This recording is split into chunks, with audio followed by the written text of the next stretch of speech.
Kabanata 2611.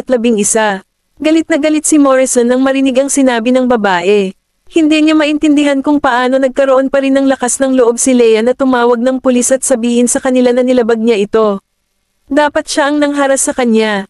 Tumawa si Wayland at sinabing, "Sige, gusto mo bang manatili dito magpakailanman?" Tumayo si Morrison at lumabas ng interrogation room kasama si Wayland.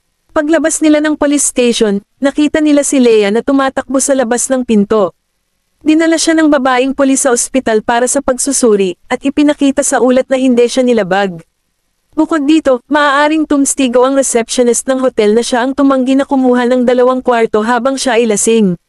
Gayun din, si Morrison ang tumawag sa room service sa kalagitnaan ng gabi, na nagsasabing nakatulog siya sa banyo sa kalagitnaan ng shower. Sa huli, inilabas siya ng 2 babaeng staff sa banyo at tinulungan siyang magpalat ng damit.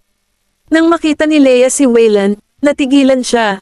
"Wayne, anong ginagawa mo dito?" Ipinatong ni Morrison ang kanyang kamay sa kanyang ulo at hindi nasisiyahang nagtanong, "Magkakilala kayong dalawa?" Hindi inaasahan ni Wayland na si Leia ang nagpahatid kay Morrison sa himpilan ng pulisya. Hindi niya alam kung bakit, pero nakita niyang nakakatawa ito. "So ikaw pala." Napatingin si Leia kay Morrison, na nakatayo sa tabi ni Wayland. Nakita niya ang gasa sa ulo nito at medyo napahiya. "I'm sorry. I misunderstood you." Nangangagat ang kanyang mga ngipin, sinabi ni Morrison, "Huwag kang humingi ng tawad sa akin. Hindi ko ito tatanggapin. Naging mabait ako para tulungan ka kagabi, pero hindi ko akalain na ay troto mo ako ngayon na parang pervert at bibigyan mo ako nito." Ibinaba ni Leia ang kanyang ulo at sinabing, "I'm really sorry. Dahil hindi pagkakaunawaan, kalimutan na lang natin. Hindi ka umuwi kagabi, kaya malamang nag-aalala ang tatay mo sa iyo. Dapat bumalik ka na ngayon."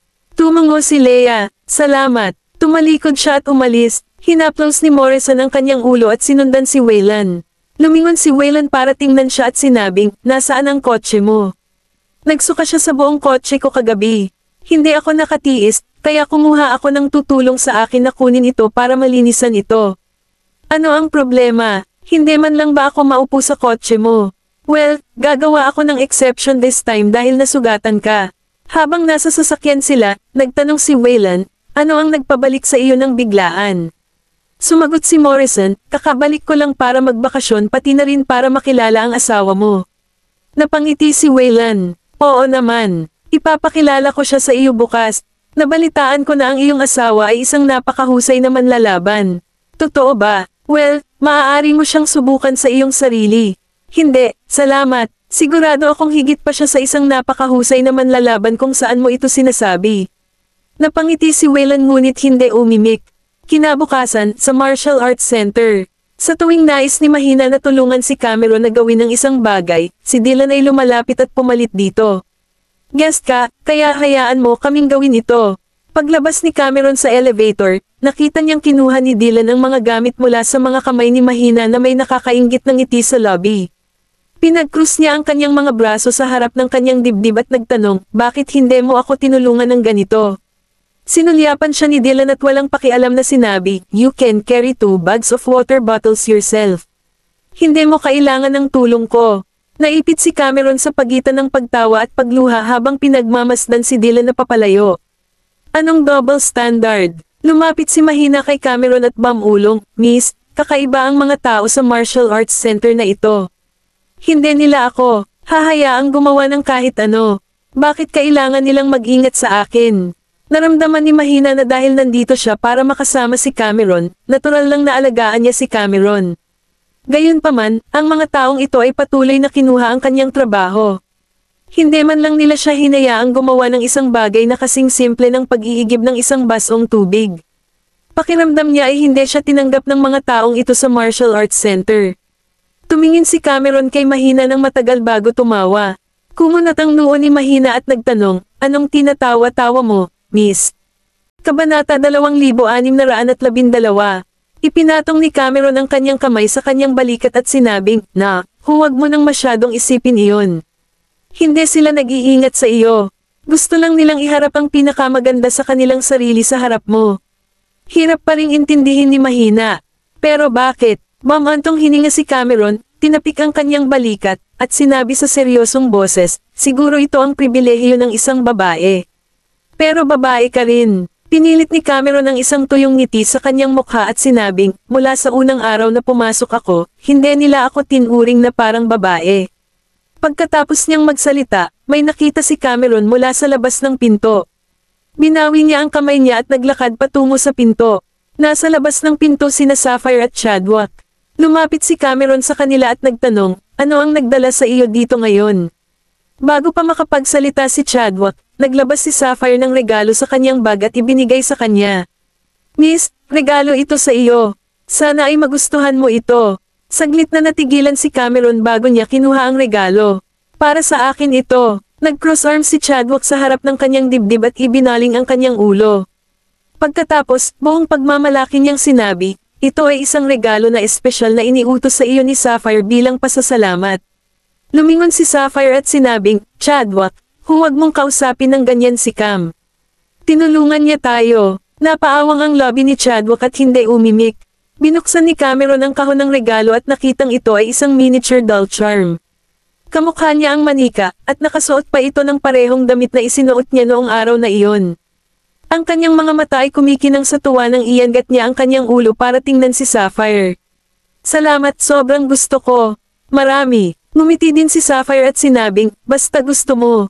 Ibinaba ito ni Cameron sa kanyang telepono sa harap ni Sapphire at sinabing, mula ngayon, dadalhin ko ito kahit saan ako magpunta. Ang ganda. Pagkatapos ay sumigaw si Chadwick at seryosong nagsabi, magsusumikap ako sa pagsasanay ng martial arts mula ngayon. Sandaling natigilan si Cameron bago siya tumawa. Hindi mo kailangang mag-alala tungkol dito kung papayagan mo akong maging Panginoon mo.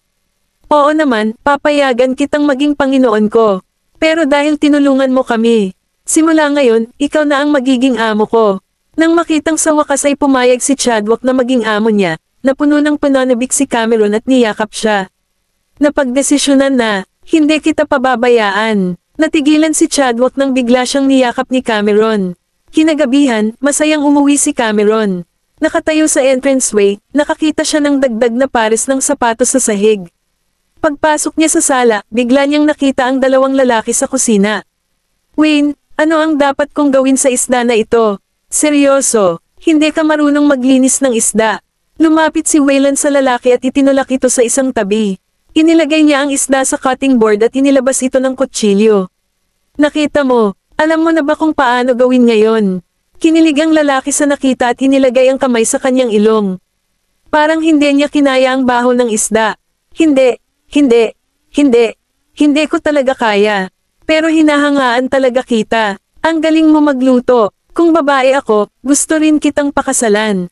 Nang matapos magsalita si Morrison, nakita niya si Cameron, na biglang sumulpat sa labas ng kusina, at tumalon. Wayne, asawa mo ba yan? Lumingon si Waylon at ngumiti. Welcome home. Sinuri sila ni Cameron at sinabing, nakabalik ba ako sa masamang oras? Naramdaman ni Morrison na may hindi naintindihan si Cameron, kaya dali-dali niyang ipinaliwanag, hindi. Hindi iyon ang ibig kong sabihin.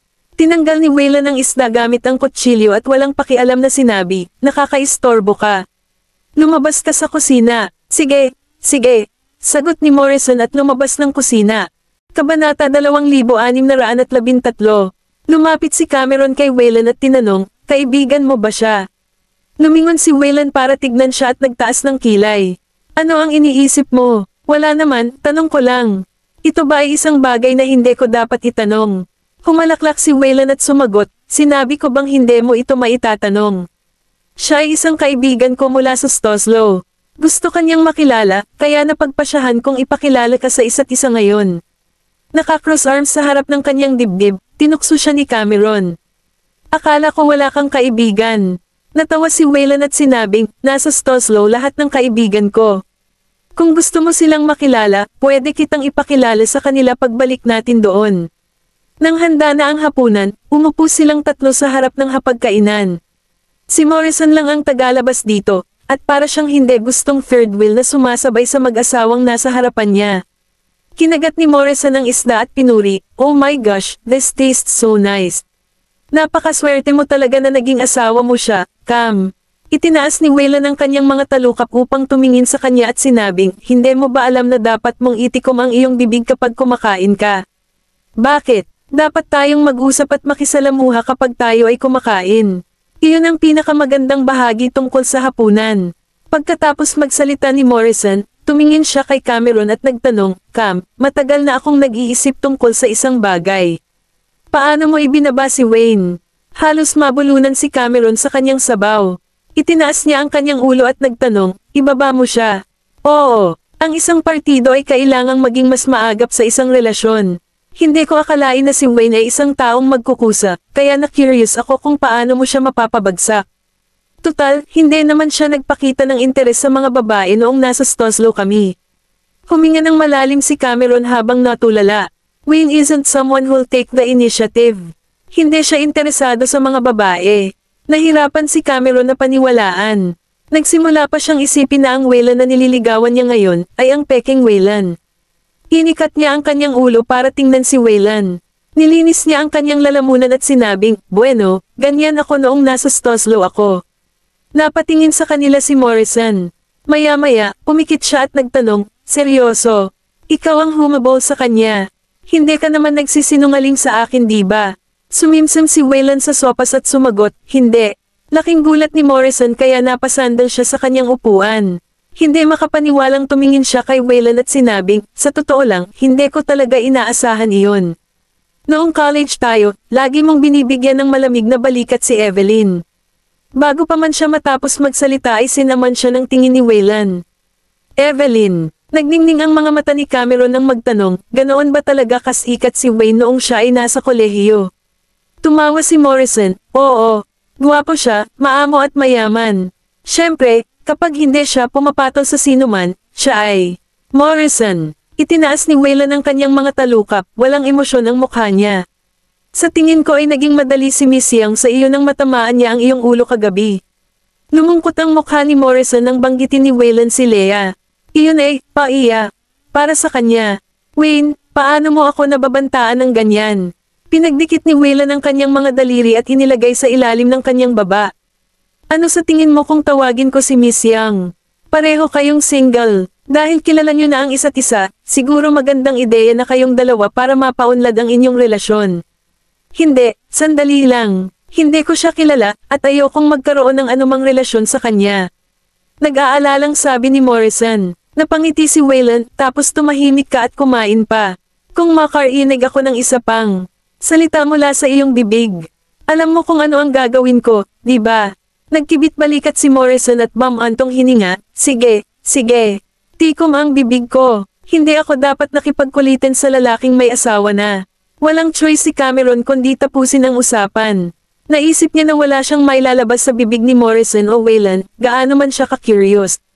Kinagat niya ang tinidor, ibinaling niya ang mga mata sa paligid. Kabanata 2614. Isang ideya ang pumasok sa isipan ni Cameron.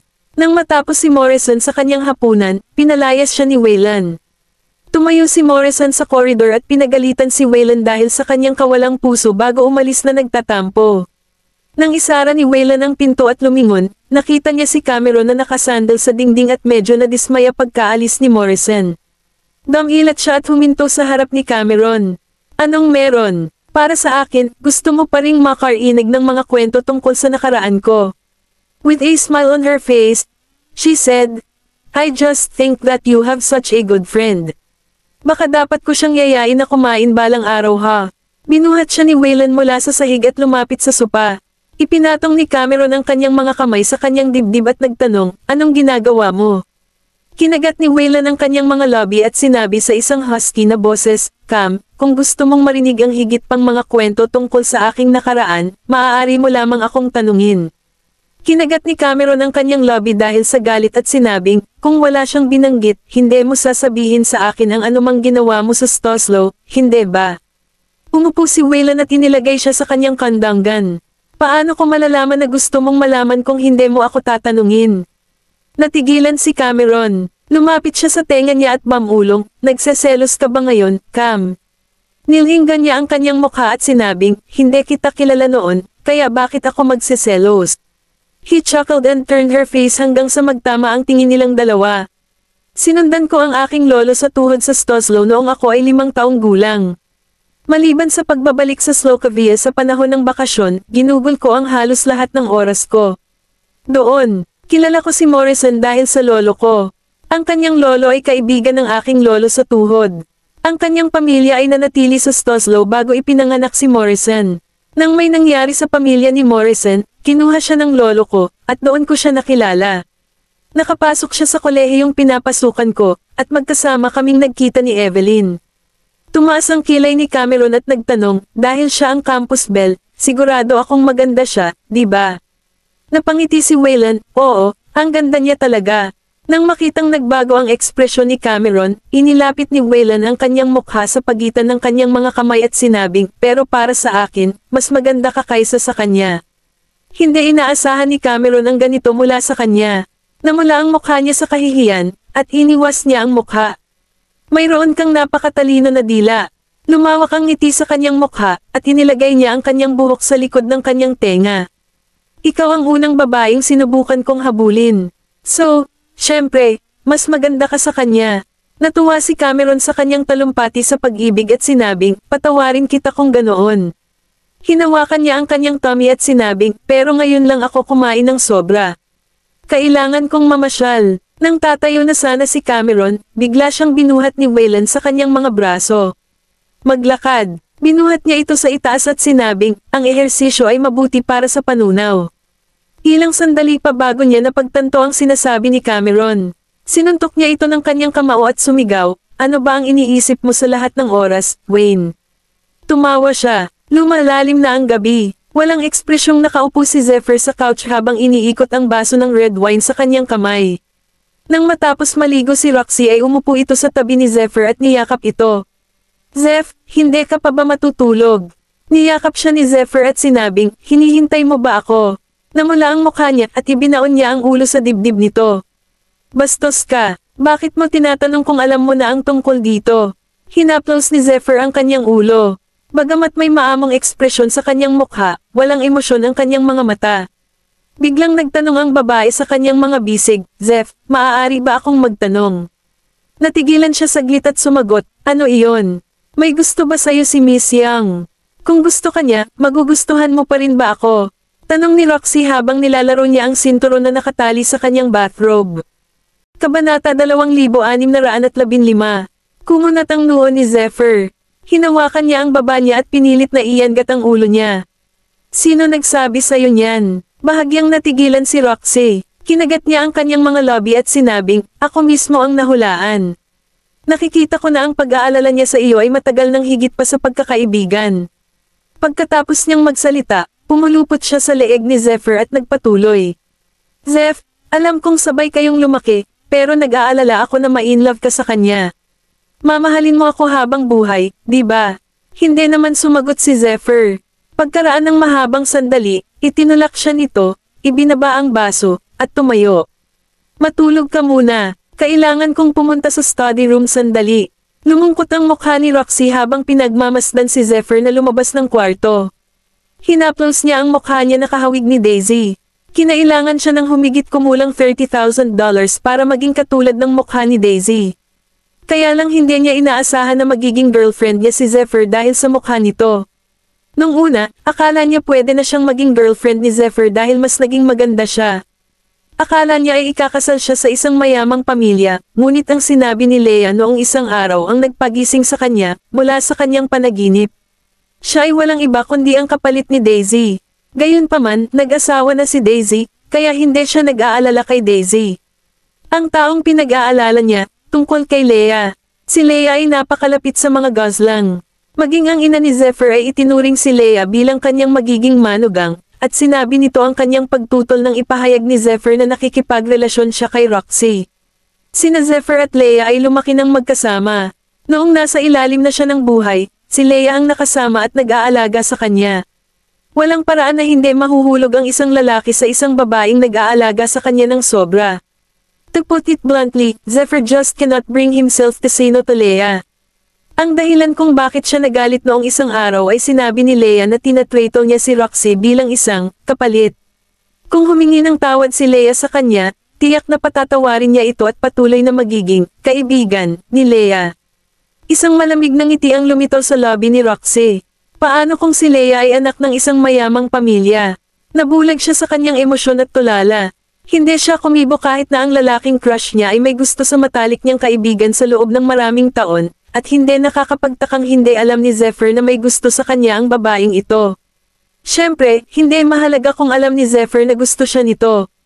Pumikit siya sa pagmamahal ni Leia ngunit nasiyahan sa lahat ng kabutihan at pag-aalaga na hatid sa kanya ni Leia. Sa madaling salita, siya ay isang makasarili na tao. Sa kasamaang palad, ang gusto ni Roxy ay hindi ang pagmamahal ni Zephyr, wala siyang pakialam kung hindi siya magustuhan ni Zephyr. Gusto lang niyang maging asawa niya, at walang babaeng makakapigil sa kanya para makuha ang gusto niya. Kinabukasan, sa iyang mansion. Pagbaba ni Leia, nag-aalmusal ang kanyang ama. Nang makita niyang palabas na siya, ibinaba ang kanyang mga kagamitan at sinabing, "Lin." Napahinto si Leia at lumingon sa kanyang ama. "Oo, since you've decided to stay here, you should start thinking about your marriage dahil hindi ka na bata. Magsiset up ako ng ilang blind date para sa iyo, kaya paghandaan mo ito." Nilapit ni Leia ang mga labi niya at sumagot, "Whatever you like." Kumunat ang noo ng kanyang ama. "Anong ibig mong sabihin dyan? Di ba nag-set up ka ng blind date dahil gusto mo akong pakasalan? Dahil iyon ang gusto mo, maaari mo lang itong gawin. Wala naman akong tutol." "Ikaw." Bago maghintay ng sasabihin ng kanyang ama ay lumabas na ng bahay si Leia. Sumakay siya sa kotse, at baka sa mukha niya ang pagkadismaya ng isara niya ang pinto. Dahil hindi niya makuha ang gusto niya, bakit kailangan niyang pakialaman kung sino ang mapapangasawa niya? Pagkatapos ng lahat, ito ay lamang ng isang kasal ng kaginhawaan sa dulo. Bigla siyang nakatanggap ng text message mula kay Zephyr at natigilan siya. Tinapik niya ito, at sinabihan siya ni Zephyr na makipagkita sa kanya sa isang coffee shop. Bigla siyang nakatanggap ng text message mula kay Zephyr at natigilan siya. Tinapik niya ito, at sinabihan siya ni Zephyr na makipagkita sa kanya sa isang coffee shop. Kabanata 2616. Napakagatlabi si Leia. Bakit siya lumilitaw at ginugulo ang aking determinasyon sa tuwing magdedesisyon akong sumuko? Sumugod pa rin si Leia sa coffee shop sa dulo. Pumasok siya sa coffee shop at tumingin sa paligid, ngunit hindi niya nakita si Zephyr. Tatawag pa lang sana siya, nakita niya si Roxy na tumayo mula sa kinauupuan niya. "Miss Young, dito na po." Nang makitang siya iyon, bahagyang natigilan si Leia. Naglakad siya at huminto sa mesa. "Bakit ka nandito?" Ngumisi si Roxy. "Dahil ako ang nag-imbita sa iyo dito." "Ikaw ba?" Bahagyang nagbago ang ekspresyon ni Leia. Siya kaya ang nagpadala sa akin ng text message sa pamamagitan ng cellphone ni Zephyr. "Nagulat ka ba?" Iniabot ni Roxy ang kamay niya. "Umupo ka, Miss Young. May gusto akong pag-usapan sa iyo." Umupo si Leia na hindi nagbabago ang ekspresyon. "Miss Van Damme, ano ang gusto mong pag-usapan?" Hinalo ni Roxy ang kape sa kanyang tasa. "Sobrang prangka. Siyempre, tungkol kay Zephyr." Kumunat ang noo ni Leia pero hindi umimik. "Actually, masasabi kong may bagay ka sa kanya, di ba? Ano ba talaga ang gusto mong sabihin?" Tumawa si Roxy, inangat ang tingin, at tinitigan siya. "Halata naman ang pag-aalala mo kay Zephyr. Lagi kang nasa tabi niya sa tuwing siya ay nasa pinakamababa, ngunit sa huli, nakasama mo na ba siya ayon sa gusto mo?" Mahigpit ang pagkayam ng mga kamay ni Leia na nakapatong sa kanyang mga hita. Masakit ang mga salitang ito na para bang tinusok ng mga tinik ang puso niya. Nagpatuloy si Roxy. "Ngayon, sabihin mo sa akin. Paanong hindi malalaman ni Zephyr na gusto mo siya? Kapag ang isang babae ay nagpapakita ng ganoong kapansin-pansing saloobin, kahit sinong lalaki ay alam at kinikilala ang kanyang nararamdaman para sa kanya, kaya paanong hindi niya malalaman?" May mga lalaking mahilig magpakatanga. Napangisi si Leia. "Pinapanta mo ba ako dito para lang kutsain?" Napakalmadong kumilos si Roxy. "Hindi ko intensyon na kutsain ka. I'm just trying to persuade you. Dahil alam mong hindi kanya gugustuhin, bakit ka pa mag-atubiling manatiling attached sa kanya?" Bakas ang galit sa mga mata ni Leia. "Ano kaya ang iniisip mo na nasa posisyon ka para manghimok, ako? Isa ka lang taong ginagamit niya bilang kapalit. Sa tingin mo ba, in love talaga siya sa'yo?" She chuckled happily. "Alam ko iyon." Ay nalalayan ni Roxy ang kanyang baba gamit ang kanyang palad at nagpatuloy. "Bale double lang ako. At least meron ako sa kanya. Ikaw naman, hindi ka pa sapat para kunin bilang double." Galit na tumawa si Leia. Proud ka bang maging stand-in ka? Nakuha ko ang atensyon niya sa mukha kong ito. Sa tingin mo, isusuko niya ako anumang oras. Samandal patalikod si Roxy at nagbigay ng smugger smirk. Hindi naman sa may pakialam ako sa kanya ngayon. Siya na ang nagmamalasakit sa akin ngayon. Kaya, Miss Yang, tunay na nakikiramay ako sa iyo. Hindi mo pa rin makuha ang puso niya, kahit na ibinigay mo na sa kanya ang lahat. So ano ang silbi nito? Nagngangalit si Leia. Roxy Van Dam, ipapayo ko sa iyo na huwag maging masyadong kampante. Oh, talaga, samandal si Roxy. Kung gayon, sumugal tayo at tingnan kung ang iyong tinatawag na childhood sweetheart ay maniniwala sa iyo o sa akin. Katatapos lang niyang sabihin iyon, kinuha ni Roxy ang kape sa mesa at ibinuhos sa sarili. Nang hindi nabigyan ng pagkakataon si Leia na pigilan ang sarili, biglang bumangon si Roxy, hindi pinansin ang kape sa kanyang katawan, at nagsimulang umiyak.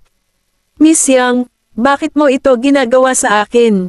Alam kong stand-in lang ako, pero bakit pilit mong pinipilit akong iwan siya? Miss Van Dam, anong kabayo ang sinasabi mo? Biglang lumuhad si Roxy sa paanan niya at nagmamakaawa sa kanya. Kasalanan ko ang lahat, Miss Yang. Hindi ko dapat siya inagaw sa'yo. Ako ang delusional dito. Kasalanan ko ang lahat ng ito. Ang mga bisitang nakapaligid sa kanila ay nakatingin kay Leia na may kakaibang ekspresyon na para bang may ginawa talaga ito kay Roxy. Kabanata 2617.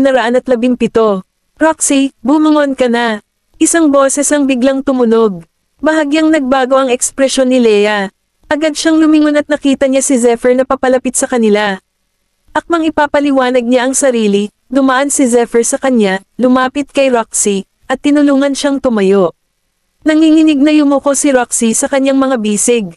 Zephyr, kasalanan ko. Hindi ko na dapat pinakiusapan si Miss Yang para ipaliwanag ang sarili ko.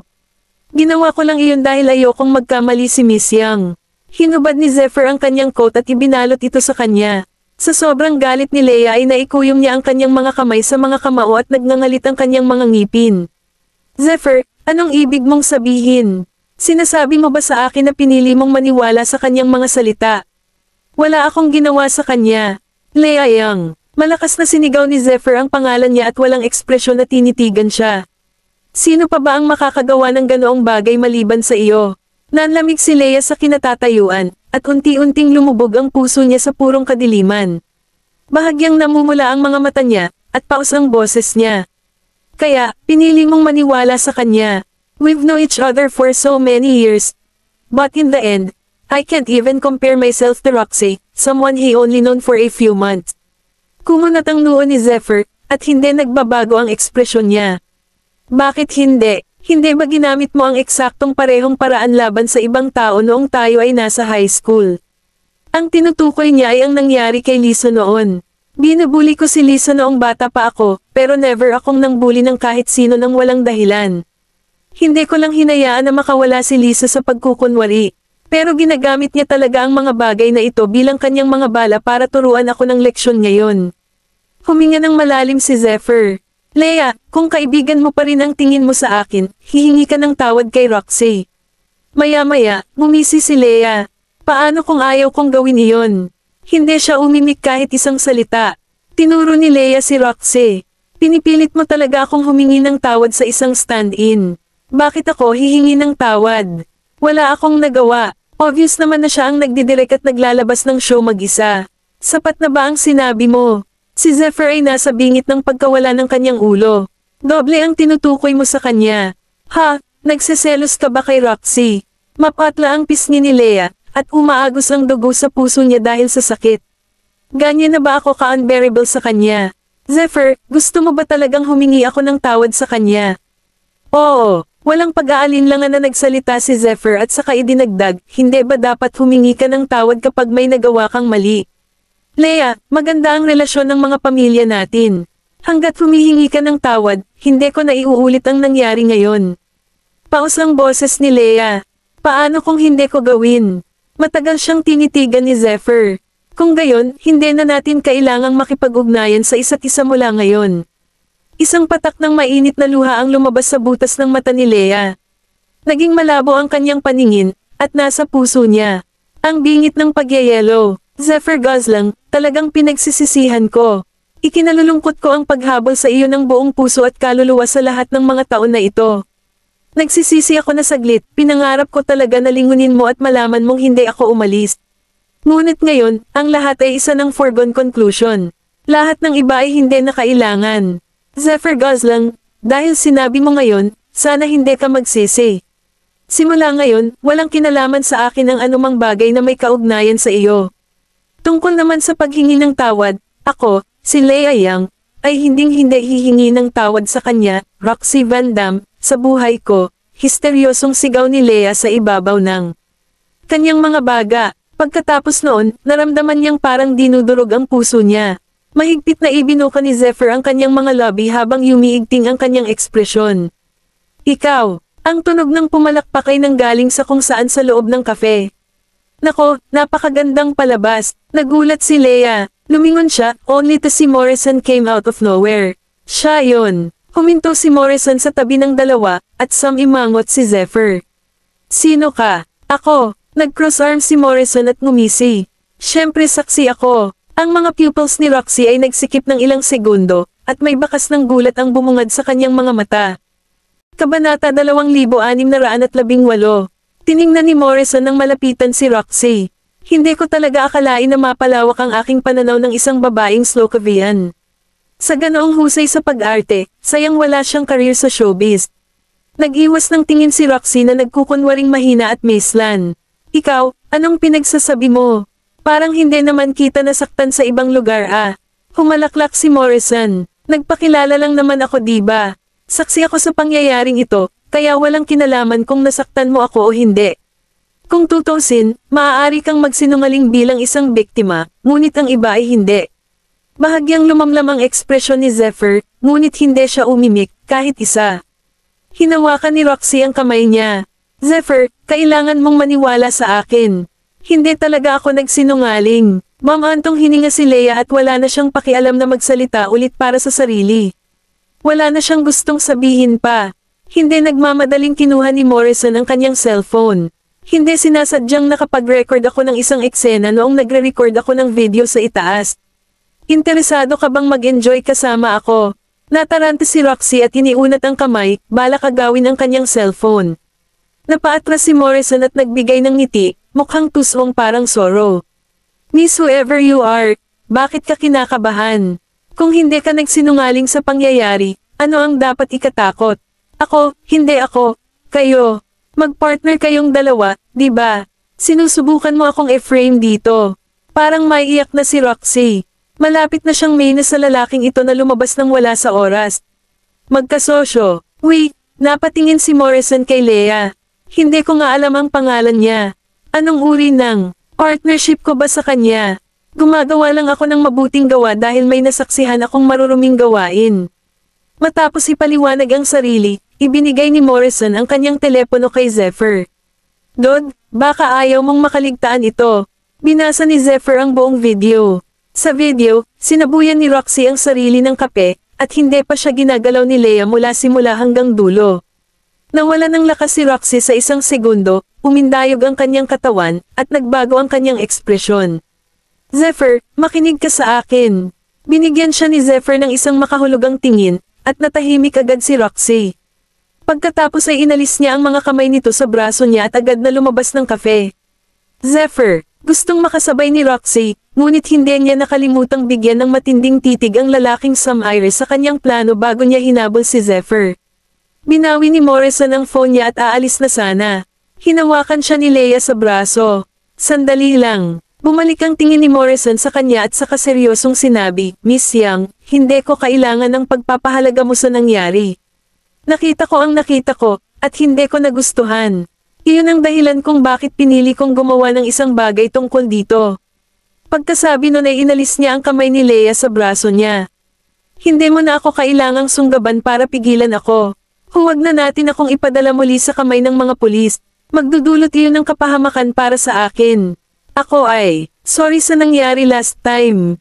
Nagmamadaling sabi ni Lea. Alam kong nagkamali ka noong isang araw, ngunit lasing na lasing ako noong gabing iyon kaya hindi kita naiintindihan.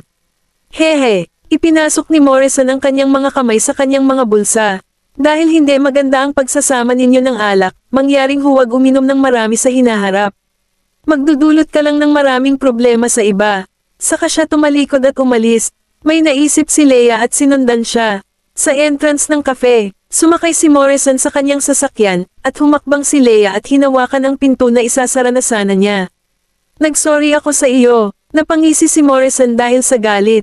Kung gayon kailangan ko bang tanggapin ang iyong paghingi ng tawad? Kung ganoon ano pa ang gusto mo? Ibinaba ni Leia ang kanyang ulo at bamulong, maaari ko pang payagan na basagin mo ako kung gusto mo, isang mata sa isang mata. Sumandal si Morrison sa likod ng kanyang upuan. Kung gayon, dapat ba kitang ipadala sa presinto pagkatapos nito? Kung gusto mo, malugod mong gawin iyon. Lumingon sa kanya si Morrison, tumawa, inalis ang kamay sa pinto, isinara ito, at pagkatapos ay ibinaba ang kalahati ng bintana ng sasakyan. Miss Young, kung masyado kang malaya at wala kang ibang magawa, pwede ka nang bumalik sa bahay at basagin mo ang sarili mo, pero huwag mo sanang sayangin ang oras ko. Oo, at huwag mo na akong makitang muli. Kabanata 2619. Sinindihan ni Morrison ang makina, tinapakan ng accelerator, at pinaandar ito. Pinagmasdan ni Leia ang pag-alis ng sasakyan at ibinaba ang kanyang mga mata. In the end, siya na naman ang tumulong sa akin. Sevilla, niyakap ni Roxy si Zephyr mula sa likod. I really know na mali yung ginawa ko ngayon. Zephyr, please huwag kang magalit sa akin. Inaamin ko na frame ko siya, pero ginawa ko lang iyon dahil gusto kong layuan kanya. Itinulak ni Zephyr ang taong nasa likuran niya palayo sa kanya. Nawala ng balanse si Roxy, at tumama ang bewang niya sa sulok ng mesa bago siya bumagsak sa sahig. Tinakpan niya ang parte kung saan nakaramdam siya ng matinding sakit, at bahagyang namutla ang mukha niya. Zephyr, Roxy, sa tingin mo ba ay magagawa mo ang lahat ng gusto mo at kahit na makipaglaro sa ilalim ng aking ilong dahil ako ay umiibig sa iyo? Tinitigan niya mismo ang malungkot na mga mata ni Zephyr, natigilan saglit, binaliwala ang sakit, at ipinaliwanag, I don't. Zephyr, alam kong kasalanan ko ito. Tumigilid si Zephyr at hinawakan siya sa panga. Huwag na huwag kang lalapit sa sinuman sa mga taong nakapaligid sa akin sa hinaharap. Kapag nalaman ko na nahihirapan ka na naman, hindi ako magpapakatanga sa'yo. Seryosong babala ang binigay niya rito. Mukhang hindi naman siya nagbibiro. Binitawan siya ni Zephyr at lumabas ng sala. Napabuntong hininga si Roxy at bumangon sa sahig, hinawakan ang kanyang baywang. Nagngangalit siya ng ngipin. Ang lalaking iyon ang ugat ng lahat ng ito. Sa Baseburg Airport, sina Quincy at Sadie ay nasa arrival gate ng airport, naghihintay na salubungin sina Nolan at Maisie, na bumalik sa Slakova. Nang makitang lumabas si Colton sa gate sa likod ng mag-asawa, tumawa si Quincy. Sa wakas ay may bumalik na sa pagkakataong ito, ngunit ano ang pag-aatubili? Hiwalayan mo ba ang iyong asawa ng maluwag sa loob?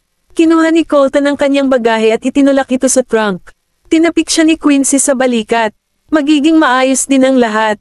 Ito ay isang maikling paghihiwalay lamang. Hindi ibig sabihin na hindi na kayo magkikita sa hinaharap. Tsaka hindi mo naman pag-aari ang cellphone mo para pang dekorasyon, diba?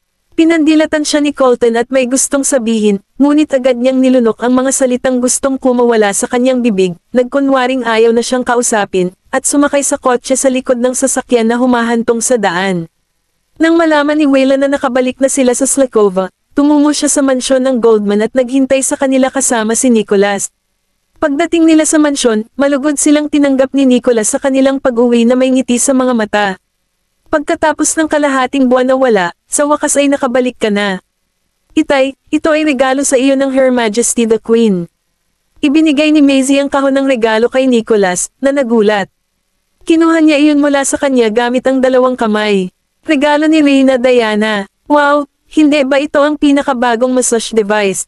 Kung hindi ako nagkakamali, hindi pa ito na ipapalabas sa merkado. Ito ay mahalaga. Ito ang dahilan kung bakit ako ang unang customer sa mundo na kumuha ng aking mga kamay sa isa sa mga prototype nito. Ipinulupot ni Nolan ang mga braso sa balikat ni Maisie. Apo mo yan. Sinabi niya sa Reyna na masama ang balikat mo. Kaya naman binigyan ka ng Her Majesty nito para subukan. Daisy, ang sweet niya. Pagdating niya sa bahay, pinuntahan ni Colton si Charm sa kwarto ng sanggol. Ang yaya ay nagpapakain ng gatas ni Charm, at ang maliit na anghel ay may hawak na bote ng pacifier gamit ang dalawang kamay. Ang kanyang mga mata ay kumikinang sa ilalim ng chandelier, na tila napakalinaw at maliwanag. Nang makitang sumulpat si Colton sa pintuan, iniunat ni Charm ang kanyang maliit na matambok na kamay. Dada, tumayo si Yaya habang nakaakbay si Charm. Ikalawang young master, nakauwi ka na. Oo, nang makita ang kanyang anak, agad na lamambat ang puso ni Colton. Pagkatapos ay kinuha niya ito sa kanyang mga bisig. Hindi ko inaasahan na maaalala mo pa rin ako pagkatapos ng mahabang paghihiwalay. Medyo nag-aalala pa rin siya noong una na hindi na siya makilala ng kanyang anak pagkatapos ng kanyang paglalakbay sa Yar Amor. Nakangiting sabi ng Yaya, hindi pa rin alam ni Miss Charm kung paano makilala ang mga tao sa paligid niya. Dadalang ang tawag niya sa lahat. Nawala nang masabi si Colton. Pagkaalis ng Yaya, nakipaglaro si Colton sa kanyang anak sa nursery habang si Waylon ay nakasandal sa pinto. Kumusta ang biyahe mo? Inangat ni Colton ang kanyang ulo at ngumiti. Ang hindi kailangang magtrabaho ay medyo maganda sa pakiramdam. Kabanata 2620. Baka ngayon lang naranasan ni Colton ang dahilan kung bakit gustong magretiro ng kanyang ama sa murang edad. Okay, ngayong bumalik ka na, sa wakas ay narelieve na ako sa aking tungkulin. Napatingin sa kanya si Colton. Waylon, pwede mo ba akong tulungan kahit kaunti pa? Huwag mo nang isipin iyon. Agad na tumanggi si Waylon, nang walang pag-aalinlangan. Ibinaba ni Colton ang ulo niya at hinawakan ng mabilog na mga kamay ni Charm. Charm, tingnan mo, ang tito mo ang hindi pumapayag na magpahinga si Daddy. Hindi naman sa ayaw makipaglaro sa iyo ni Daddy. Napatitig siya kay Charm na daldal sa braso at may sinasabi na hindi niya maintindihan at may naisip. Hindi niya maiwasang mapapikit at mapangiti. Kinabukasan, dumating si Colton sa Black Gold kasama ang kanyang anak na babae sa kanyang mga bisig, na ikinagulat ng lahat ng mga tauhan. Kahit na nagbabasa siya ng mga dokumento, hawak niya ito sa isang kamay at binuklat ang mga dokumento gamit ang isa. At sa sandaling umiyak si Charm ay agad niyang kukunin ang bote ng gatas para i-comfort ito. Kapag nakatulog si Charm, ilalagay niya ito sa stroller at saka ihihinto ang stroller sa isang lugar na abot kaya niya. Sa tuwing papasok ang isang empleyado upang iulat ang kanilang trabaho at magsalita ng masyadong malakas, agad silang tatahimik. Buong umaga pinag-uusapan ng buong departamento ang bagay na ito. Kung tutusin, bihirang eksenang masaksihan. Hindi mo nakita kung paano tumingin si Mr. Goldman sa kanyang anak na babae sa pulong. Nakakadoting. Nainggit ako. Kahit si Mr. Goldman ay kayang alagaan ang kanyang anak kapag nasa trabaho, habang ang aking asawa ay isa lamang basura na ang alam lang ay umupo sa harap ng kanyang computer at maglaro ng kanyang mga video game pagkatapos niyang umalis sa trabaho. Hindi lumayo ang tingin ni Mr. Goldman sa kanyang anak. Kahit na hindi niya ito hawak, ang titig nito ay mananatili pa rin sa stroller, at sinusuyo niya ito sa tuwing umiiyak ito. Bagamat si Mr. Goldman ay kadalasang napakainit ng ulo sa trabaho, hindi ko akalain na magiging napakabuting asawa siya pagkatapos ng kasal. Sobrang nagseselos ako. Ang mga babaeng empleyado ay pawang naiinggit sa asawa ni Colton habang pinupuri nila ang kanilang amo. Samantala, ibang-iba ang opinyon ng mga lalaking empleyado. Kung mayaman kami tulad ni Mr. Goldman, mas magiging masaya kaming magtrabaho kasama ang aming mga anak. Ilang empleyadong babae ang nanunuya at sumagot, Paf, halika na. Kung makakapagsimula ka ng isang kumpanya sa halip na alagaan ang iyong mga anak, sigurado akong ang gagawin mo lang araw-araw ay libangin ang iyong mga kliyente at kasosyo sa negosyo. At the end of the day, iiwan mo pa rin ang iyong mga anak sa iyong asawa, hindi ba? Hindi ba natural sa mga babae na alagaan ang kanilang mga anak? Kung totoo iyan, magwawakas ba ang mundo kung ang mga lalaki ay maghahalinhinan sa pag-aalaga sa mga bata?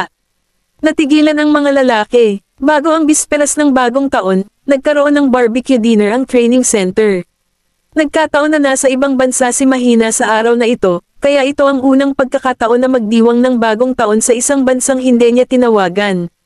Bahay. Nagpunta sina Mahina at Dylan sa palengke dahil inatas ang bumili ng mga sangkap para sa barbecue.